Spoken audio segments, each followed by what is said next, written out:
Between a person who is easily angered and a person who is slow to anger, whom will you prefer to work with? I know most of us will say the one who is not easily angered, the one who is able to tolerate maybe some fault here and there without showing his or her emotions. And this is one of the characters or characteristics and attributes of God we see in the book of Exodus 34 verse 6, where he talks about the attributes of God, and one of it is about that he is slow to anger.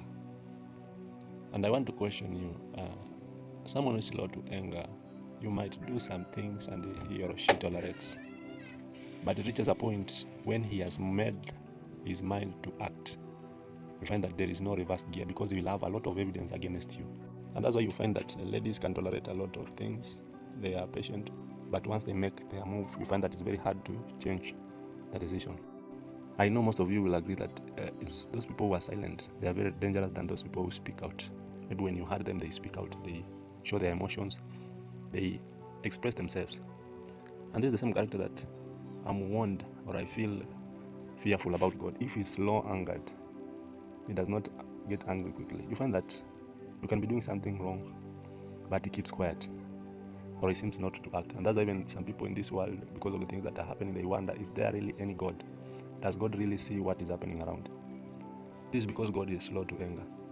And this is very dangerous, because there are some people who are doing the wrong things, but God seems to be silent.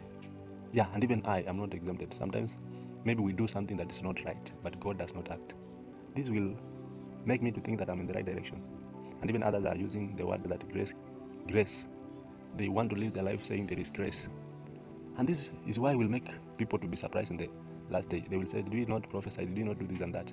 But God will say, get away from me, you evil doers. Why? Because God, there are some things we are doing, but God does not act because we say it is grace. And this one is the one that leads us to perish in the last. It's better if God could act. Sometimes I look at how things were done in the Old Testament. When you are caught with the wrong, you are punished. This will instruct, or it will put some fear in you and some caution in you. You will not do anything anyhow.